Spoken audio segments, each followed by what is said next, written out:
আসসালামু আলাইকুম viewers, unlock English with Suman YouTube চ্যানেলটিতে আপনাদের সবাইকে স্বাগতম। আজকে আমি আপনাদের সামনে ইংলিশ লিটারেচারের খুব ইম্পর্টেন্ট একটা বিষয় ইউনিভার্সিটি উইটসের প্রথম পর্ব নিয়ে হাজির হয়েছি। সামনে বিসিএস এক্সাম ইউনিভার্সিটি উইটস থেকে কোশ্চেন আসার সম্ভাবনা আছে, সুতরাং ইউনিভার্সিটি উইটসটা আপনারা যদি একটু ভালোভাবে দেখেন তো ইনশাল্লাহ আশা করি এখান থেকে যদি ছোটোখাটো কোনো কোশ্চেন আসে আপনাদের কোনো সমস্যা হবে না সমাধান করতে গিয়ে।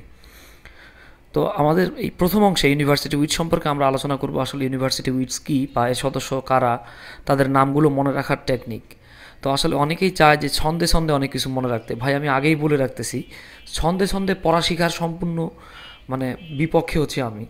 কারণ ওই ছন্দে ছন্দে শিখতে গিয়ে দেখা গেছে আমরা অনেক সময় অনেক বড় ধরনের বিপদে পড়ি।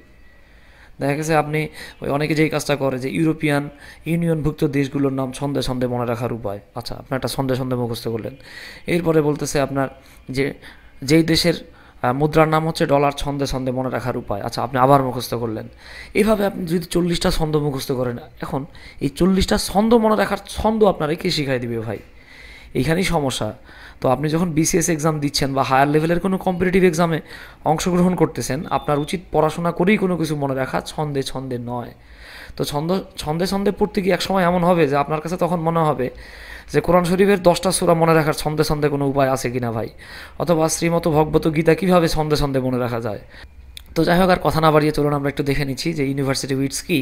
তো আমি যদিও ছন্দের বিরোধী, আজকে একটু চেষ্টা করব আসলে কীভাবে আপনি ছন্দের বা ছোট্ট একটা বা দুইটা লাইনের মাধ্যমে কীভাবে আপনি ইউনিভার্সিটি উইটসের সদস্যদের নাম মনে রাখতে পারেন।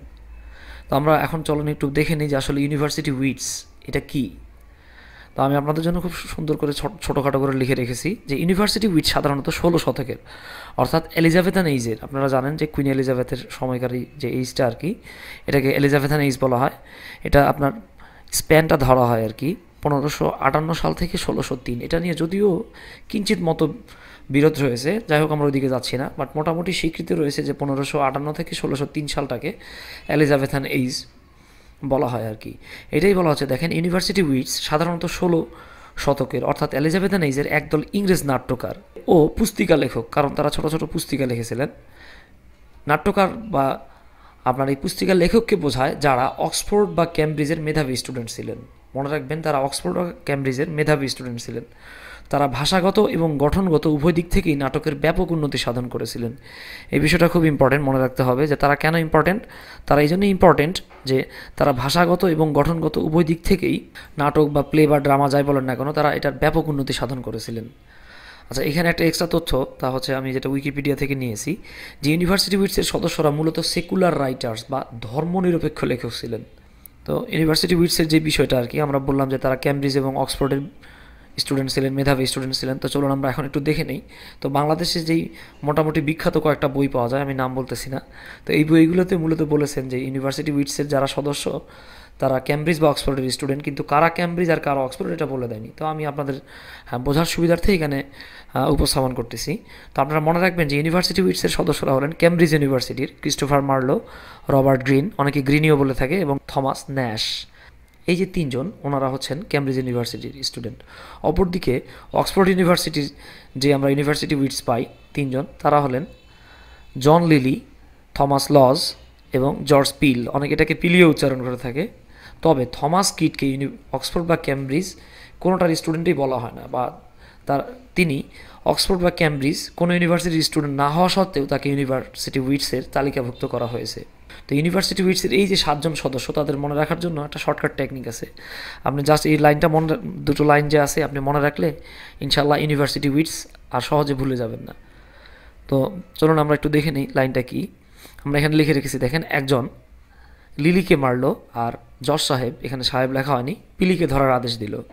এই সময় কুদরত সাহেব লাজ লজ্জার মাথা খেয়ে নাশকতা করার গ্রিন সিগন্যাল পেল। তো আমরা এই দুটো লাইনকে যদি বিশ্লেষণ করি তাহলে বুঝতে পারবো, একজন লিলিকে, এখানে একজন লিলি মানে হচ্ছে আপনার জন লিলি। আমি নিচে এক লিখে রেখেছি, নিচে লিখে রেখেছি, দেখেন 1 জন লিলি। মার্লো মানে হচ্ছে আপনার ক্রিস্টোফার মার্লো, এখানে মার্লো।